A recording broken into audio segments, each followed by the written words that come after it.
Bitcoin, Bitcoin. Bitcoin. Bitcoin. Bitcoin. Well, Bitcoin. Bitcoin. Bitcoin. Bitcoin. I like some Bitcoin.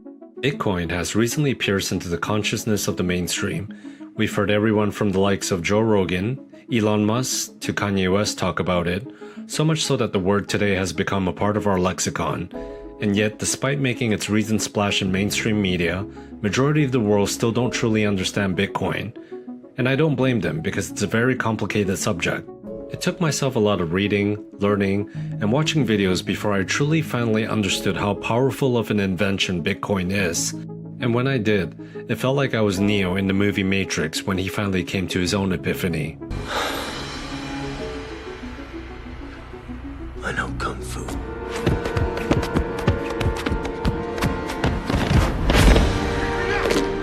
It was an out-of-body experience, just because I finally understood how revolutionary and transformational Bitcoin is going to truly be.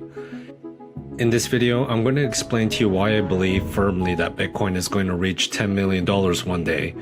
Yes, I know that most of you will think that this sounds crazy, but if you keep an open mind and watch until the end, I promise I will lay out all the facts for you and also show you how Bitcoin presents itself as one of the best risk-to-reward investment ever. So hang tight and enjoy.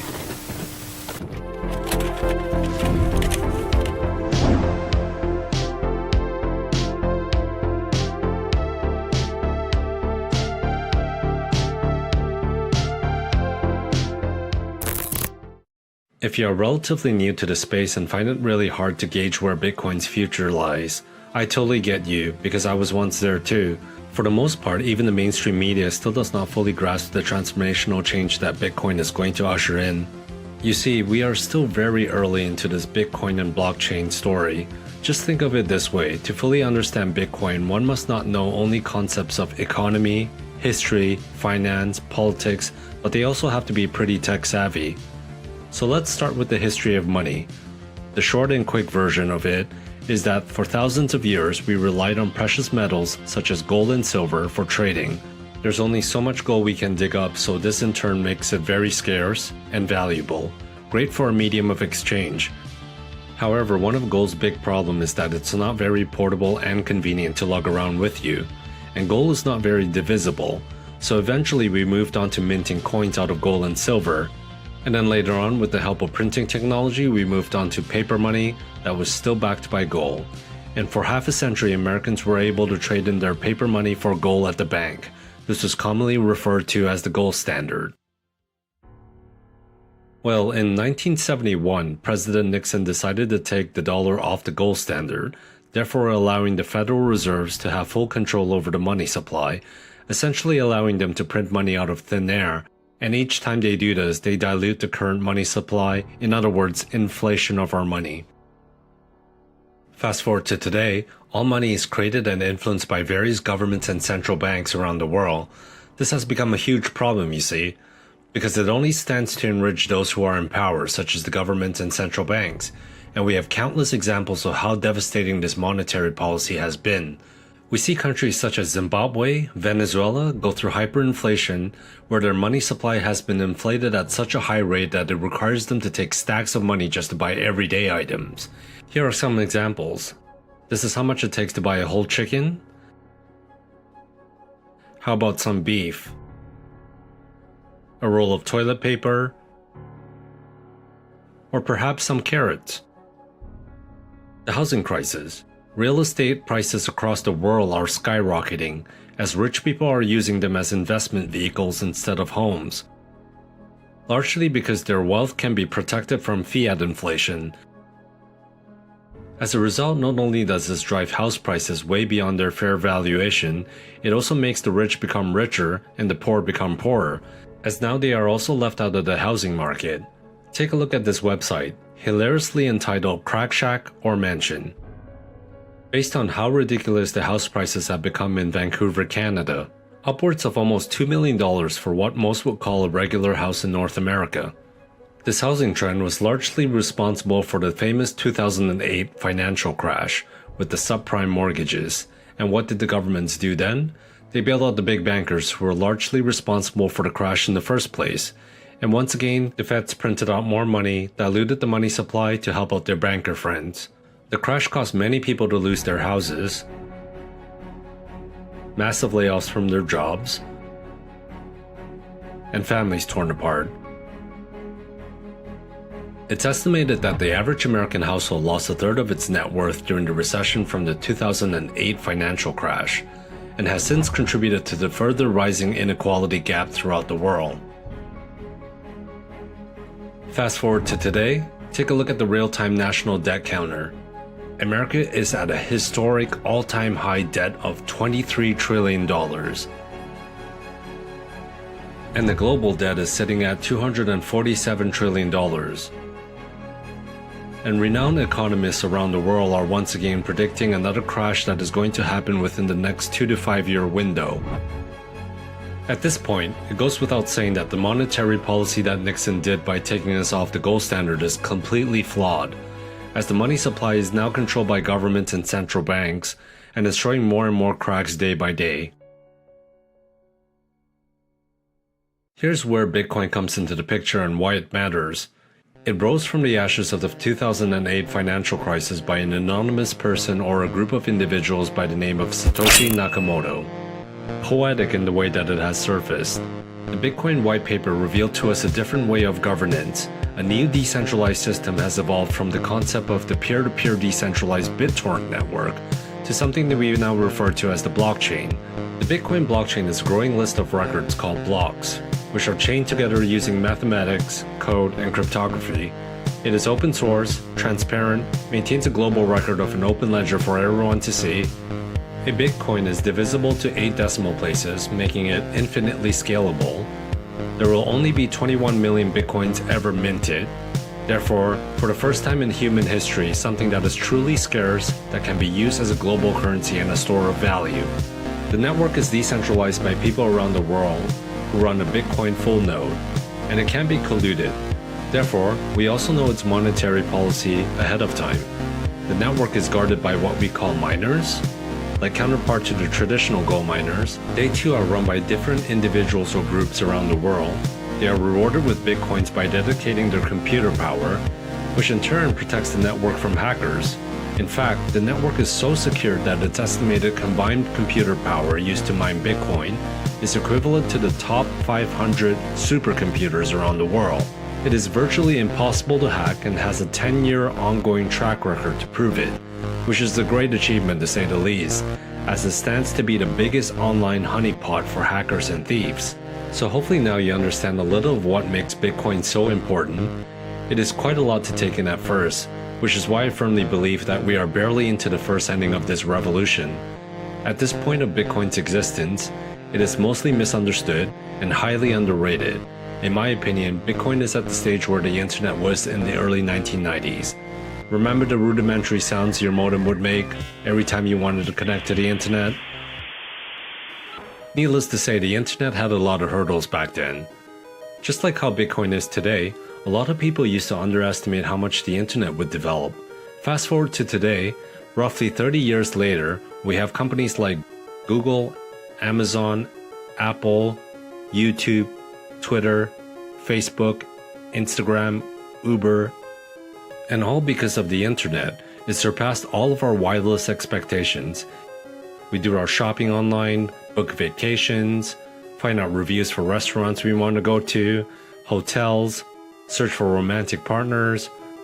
Basically, the internet is ubiquitous with our daily lives today. We are still in the early days for Bitcoin, as most people are still going to take time to learn and discover just how important this technology is going to be for humanity. This is why we hear so many misconceptions such as, Bitcoin is too slow, it can't scale enough to support a global economy. It uses too much energy. It's only used by criminals. It's the MySpace of cryptos. This is a process like the internet was in the heydays. It's going to take a little bit of time for the mainstream to figure out. However, because of how interconnected we are today and how much easier information flows through technology, social media, and just the internet in general, Bitcoin and cryptocurrencies will mature much quicker than the internet did. The differences between the internet and the World Wide Web.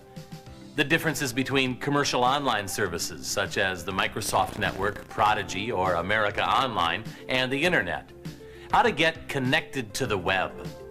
how to use something called a web browser to navigate the web, what a web page is, and how to search, locate, and download all types of files, from information files to video and audio files. What is internet anyway? Internet is that massive computer Right. network, the one that's becoming really big now. What do you mean? That's big. How does one? What do you write to it like mail? No, a lot of people use it and communicate. I guess they can communicate with NBC writers and producers. Allison, can you explain what internet is? A cryptocurrency is a let's see, how do I do this? Because if you can't describe it, I know, we're I'm sunk. trying to think about the Bitcoin, but they question it because what is it based on? It's sort of One of the joys was kind of watching Anderson trying to wrap his mind around this thing. There's no actual coin. that is true. That is something that trips I people know this is a up. dumb question, but No, I can't no. get past that. It took me a little while too. I'm so antiquated, I can't imagine things that do not have a physical component. It's really abstract for a lot of Don't people. patronize me. Horse and buggy. In the early days of the earliest automobiles, people who were buying some of the early cars were being asked, why do you need the car? The horse and buggy work just fine. And those early cars were really slow. But people who wanted to have cars needed infrastructure like roads and services like gas stations in order for cars to truly take off. The same thing happened, and we know how that ended. And the same thing happened with the internet in 1995. You used to see this old school computer. Imagine, or 1994, 1995, imagine if on that day I would have told you, hey, fast forward, you're gonna have a small device in your pocket, you'll be able to download a 2-hour movie, watch it on demand, shop for groceries, interact for free with all of your friends and family, call them for free on Skype, find an apartment anywhere in the world, summon a ride on demand. You would have told me I was crazy, rightfully so, because you would have pointed out, my modem can't stay connected long enough to get out a single email. The same is true of crypto. We are in the dial-up days. And the critics out there confuse the current state of innovation with the end state of the innovation. And I think that's one of their biggest mistakes. Why would they assume the innovation would all stop right now? I mean, complaining about crypto today, one journalist said, and complaining about how slow and how it works today is like complaining in 1994 that the internet didn't have Netflix. So let's talk about the big figures in media today that is staunchly against Bitcoin. Let's start with Warren Buffett. The world's third richest man has gone on countless media rants calling Bitcoin everything from rat poison squared to how it's only for charlatans. About 5 years ago, we asked Charlie Munger, we were sitting right there, what he thought of Bitcoin, and he said, rat poison. Back then it was about $100+ per Bitcoin. Today it's 9,000. Is it still rat poison? Well, probably rat poison squared. Upon a quick Google search, we find out that Warren Buffett's company, Berkshire Hathaway, has over 40% of their portfolio in legacy financial banks.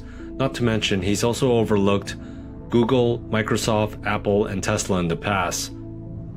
Next on the list, Congressman Brad Sherman. He's attempted to call for a bill to ban all cryptocurrencies, including Bitcoin. Considering how much Wall Street and Silicon Valley has invested into this industry, his attempt is naive at best. I look for colleagues to join with me in introducing a bill to outlaw cryptocurrency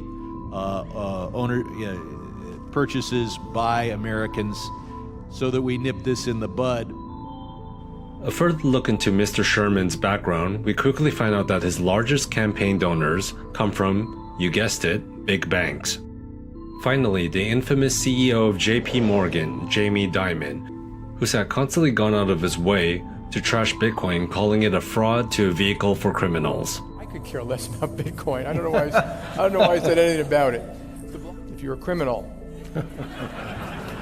great product. I mean that.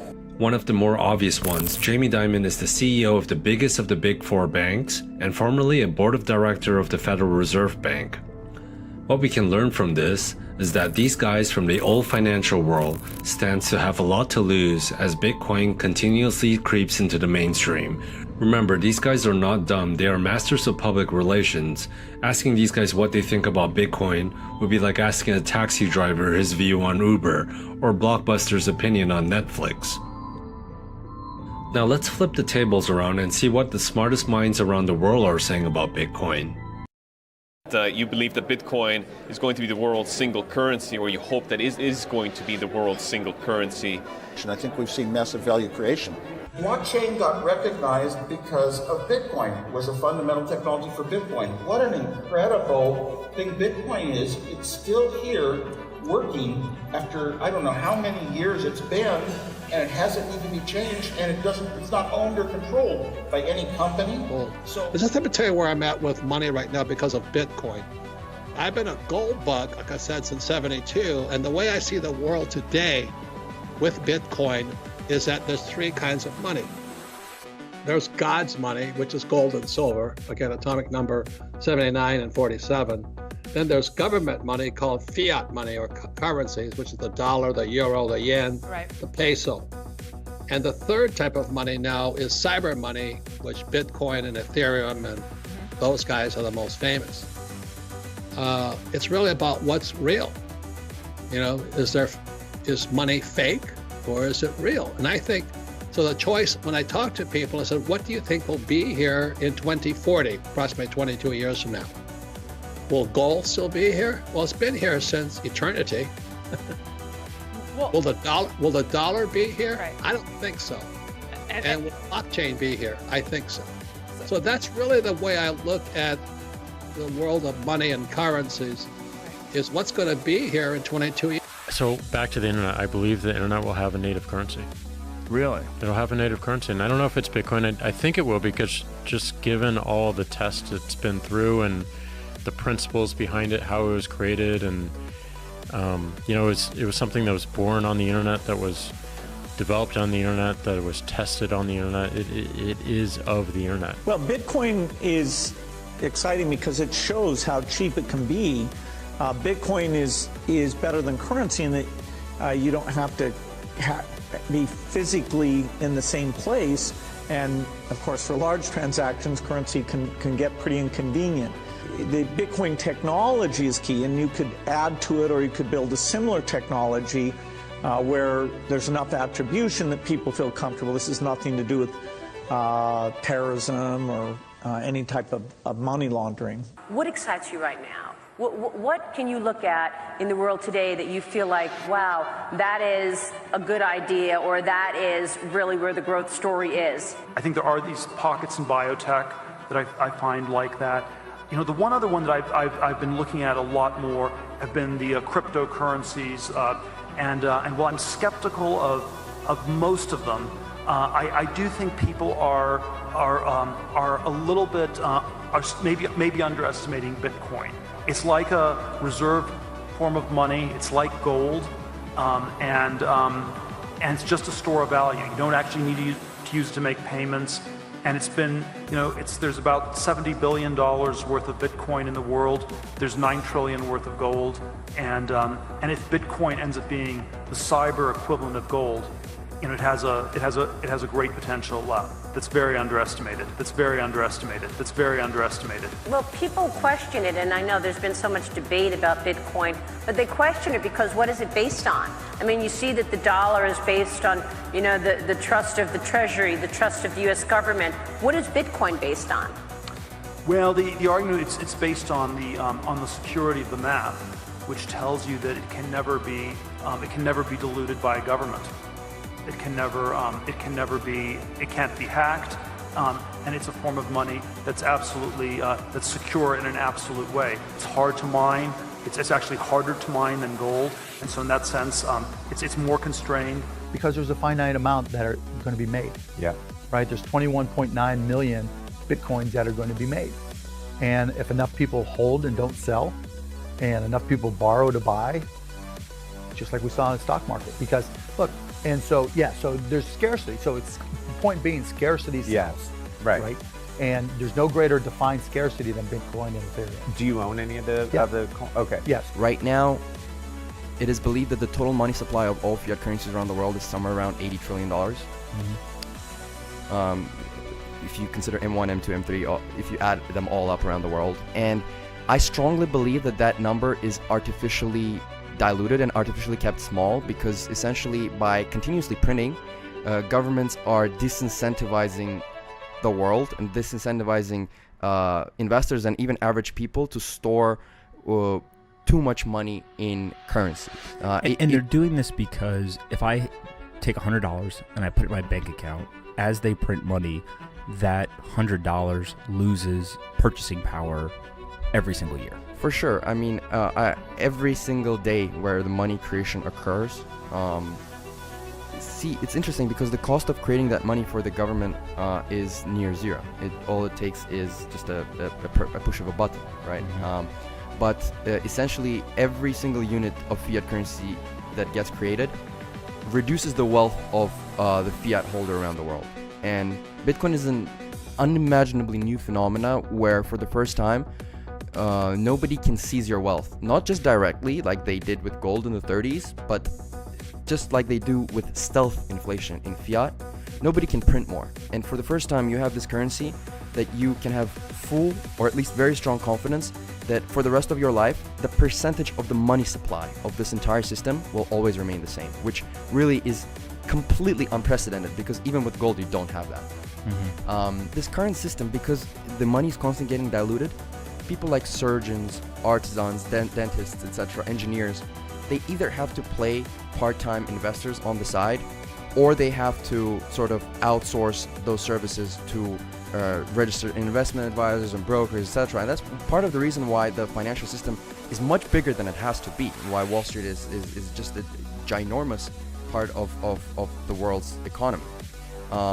If we had something like gold, or better yet Bitcoin, then you could save your wealth and it would actually gain a little bit of purchasing power every year without having to sort of have this anxiety-riddled wave of activities that you need to do. And it's actually quite crazy how in today, I'm not even talking about the second or third world where this isn't even an option, even in the first developed civilized Western world, you have to create a diversified portfolio of equities, bonds, small caps, munis, commodities, FX, derivatives sometimes, etc., just to preserve your wealth. When all is said and done, Bitcoin will be the second or the third single biggest asset class, the single biggest asset in the world. Maybe real estate. Here's the way I look at it. There is about $100 trillion worth of fiat currency out there. Okay. Okay. Fiat currency is poor currency. It's tied to political whims. It's tied to political parties. Bureaucrats control it. It's not really that good for you. And all of the new, best, brightest engineers are working on cryptocurrencies. Okay. And so my belief is that over some period of time, and I don't want to go into it in too great of depth, but over some period of time, the cryptocurrencies will eclipse the fiat currencies. So we're looking at about 1,000 times on what we've got now. So let's talk about some of the catalysts that's really going to drive Bitcoin to the millions and eventually to the end game of $10 million per Bitcoin. First and foremost, the global debt right now is sitting at $247 trillion. This is obviously unsustainable, and as governments and central banks continually to enrich themselves and devalue the purchasing power for everyone else, people will start to learn about the monetary system, especially in today's age where information is widely available. Second, as more and more corrupt governments around the world start to steal wealth from their citizens through the printing of money, countries like Turkey, Argentina, Zimbabwe, and most recently and probably still in everyone's mind, Venezuela, we are starting to see their citizens adopt Bitcoin at an alarming rate. even if it means going against a ban that their countries have made against Bitcoin. Due to how widespread technology is now, people are using their smartphones to trade and even setting up computers to mine Bitcoin. Third, Wall Street and the big institutions. In the last 2 to 3 years, we have started to see some of the biggest, most powerful financial giants in America setting up on-ramps for the future of Bitcoin. Fidelity, one of the largest asset managers in the world with approximately $7 trillion in total customer assets, have announced that they are starting a crypto exchange and that they are actively already mining Bitcoin and Ethereum. TD Ameritrade, with an astonishing 11.5 million client accounts and assets over $1.3 trillion, have just launched a cryptocurrency trading platform. The Canadian Pension Plan Board, with over $328 billion in assets, are looking into Bitcoin and other cryptocurrencies. The Yale Endowment, David Swensen, perhaps one of the most revered and respected trend-setting investor in the world, has recently declared their first $400 million fund into Bitcoin and cryptocurrencies. The New York Stock Exchange, the world's largest exchange with a market cap of $30 trillion, has announced that they will soon launch their backed Bitcoin cryptocurrency exchange. Keep in mind that these are some of the biggest financial players in the world who have only recently started to declare that they are building the on-ramp for Bitcoin and cryptocurrencies. Fourth, the big businesses. They are starting to make their moves too. Facebook is launching their own cryptocurrency that is set to come out in 2020. Furthermore, Mark Zuckerberg has held talk with his longtime rivals, the Winklevoss twins. This is all in an effort to help push forth their new Facebook crypto. Could this be another repeat in history? Remember when longtime rivals Steve Jobs and Bill Gates finally put aside their differences and came together to help each other achieve mass adoption with Windows and Apple? Most people underestimate this move, but one just has to remember how Facebook is the world's social network and has a reach beyond most people's imagination, introducing their billions of users throughout their ecosystem of Facebook, Instagram, WhatsApp, and Oculus is going to be absolutely huge. Samsung, the world's second biggest smartphone manufacturer, has released a Bitcoin and crypto wallet native to their flagship smartphone line. And in a few years, it is my strong belief that every phone will come equipped with a Bitcoin wallet. And then we have companies who are starting to accept Bitcoin as payment, especially beneficial for them as an alternative to the high fees that credit card companies like Visa and MasterCard shave off each transaction. For example, here are some of the big names. They include Microsoft, Starbucks, Whole Foods, KFC, Shopify, Wikipedia, and this list is going to expand year by year until every business will eventually start offering payments in Bitcoin and other cryptos to avoid the third-party rent seekers such as Visa, MasterCard, PayPal, who take a cut out of every transaction that's no longer required. Finally, perhaps the biggest catalyst of all is demographics. As the baby boomer generations are starting to get into their retirement stage and dropping out of the workforce, millennials are starting to rise up. Within the next 10 years or so, they are coming to the stage of their lives where they are building up their career and earning money, and saving up for a house, a vacation, their kids' college fund, or a retirement. This is the generation that grew up in the digital era, playing video games such as Super Mario, World of Warcraft, League of Legends, Fortnite, and what have you. And the idea of a digital currency like Bitcoin is second nature to them. In addition, millennials also happens to be the generation that witnessed the impact that the 2008 financial crisis had on their parents and the rest of the world, and are all too well familiar with the growing fiat hyperinflation that's happening around them. So naturally, they grew up with a healthy distrust of governments and banks. And this demographic is maturing to becoming the biggest generation with wealth. So put that into perspective. I've been doing research and I've worked at various firms. I started off at Kidder Peabody, then Salomon Brothers, then JP Morgan. Blockchain is a millennial story. And I'll explain why I think that if millennials adopt this the way we think they are, this is not the internet bubble. this is a lot more like emerging markets becoming an asset class. I think that's really the appropriate analog. This is very largely a millennial phenomena. So we have to keep in mind that the generation that is going to drive this asset as an asset class isn't really us and the people in the audience. It's really going to be our kids or those who are millennials today. Well, what are millennials going to be doing in the next 30 years? Okay, something you can see a mile away. I have a population tree here, and I've lined up each of the generations.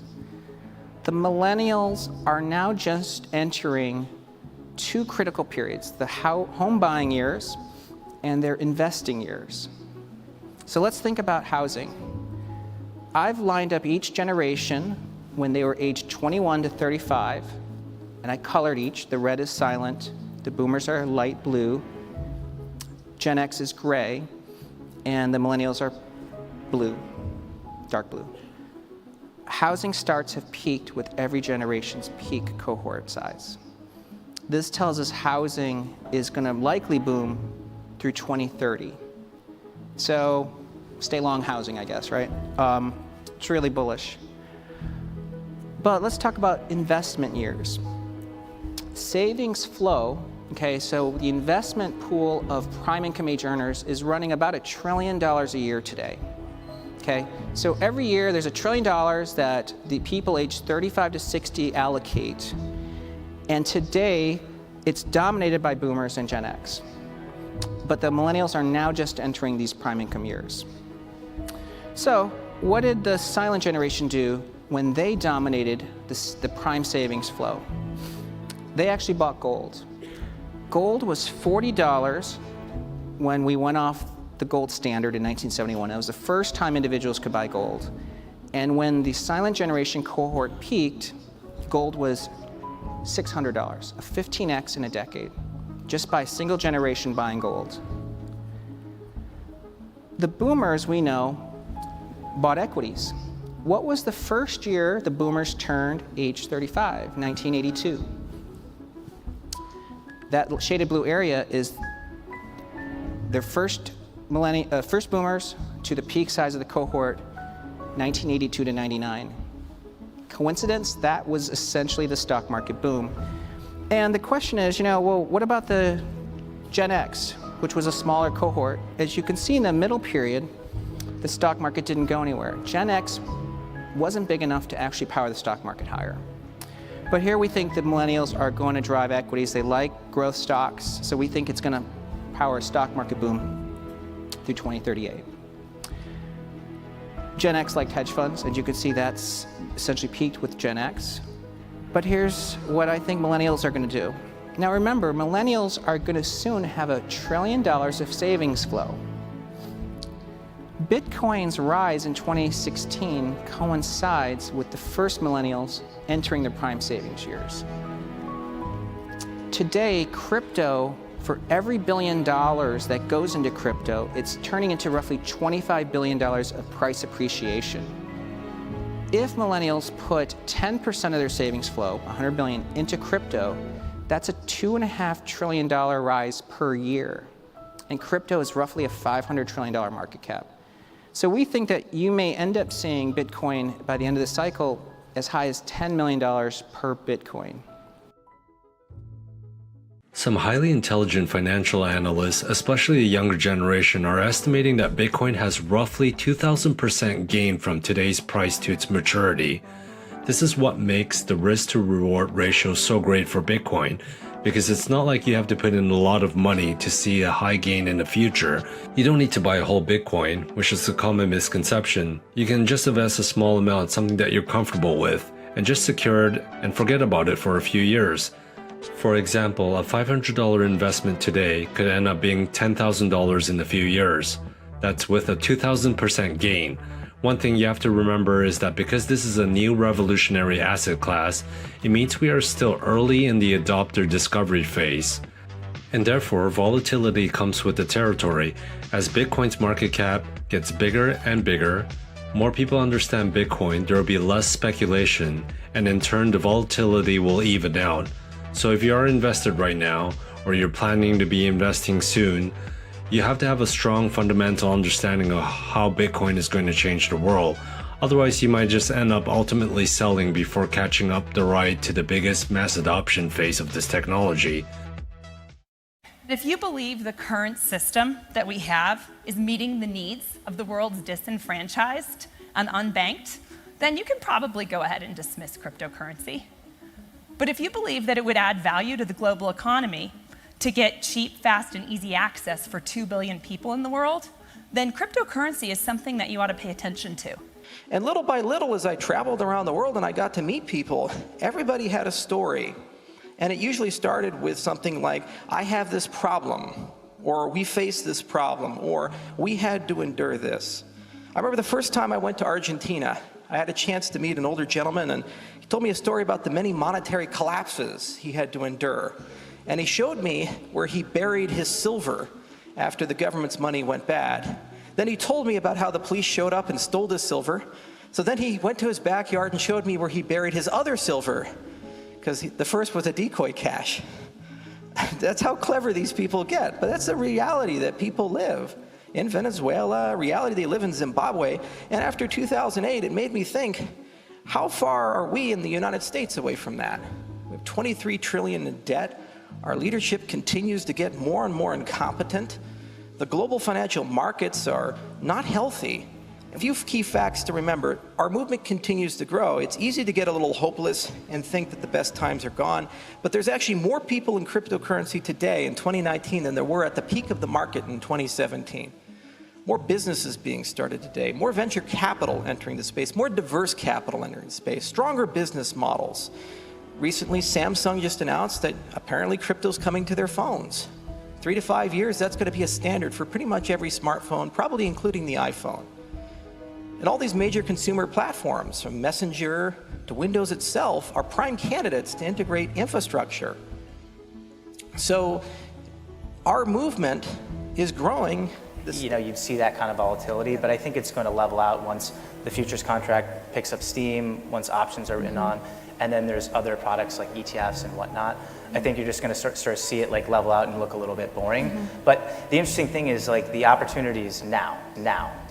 When it's volatile, when it's small, when it's risky, that's your opportunity to make money. When there's a high risk, there's a high reward. When it gets boring and stable and kind of caps out at couple trillion dollar market cap, there's really not much more room to go. And so are they just too old to get it, is what you're saying? Well, your brain loses its plasticity at some point, and you get wedded to the frameworks that you have. So you enter this world and you're taught money's this thing that's green or it's this precious metal, and you start confusing what's familiar or what's what you use as what's real or the way things have to be. It's also a framework that's been embedded or burned into your brain for, let's say, like 65, 70 years, and in some of these cases and examples that you're talking about, 80 years. It's hard to like unlearn that or think about something new. And look, if you're those individuals, like the status quo is really good. There's a generational shift that's happening in the way that investors think about gold. So the younger generation, I grew up, I was born after the gold standard, didn't grow up during a period of war where you had to be able to store your money via something like gold. Younger generation, money is digital. Anybody who has a phone can now access this new asset class. And so you have what is approximate $68 trillion of wealth, $68 trillion of wealth, $68 trillion of wealth being handed down from boomers to X's and Y's and millennials over the next 25 years. That's not going to stay in gold. You have actual investors that you're advising. Would you ever put them in a Bitcoin ETF? Well, it's interesting. When we talk to our younger clients, we have a core gold allocation in our portfolios, and they'll ask about that and say, well, what about crypto? And if you talk to primarily millennials and ask them which they prefer, Bitcoin or gold, it's a landslide. It's not even close. It's like 90%. It's like 90%. It's like 90% prefer Bitcoin. And as you can see, the headline reads 20% of young Americans own Bitcoin, the report says. No. When I made that stupid statement, which got all those things, I called it fraud, my daughter sent me an email saying, Dad, I own 2 Bitcoins.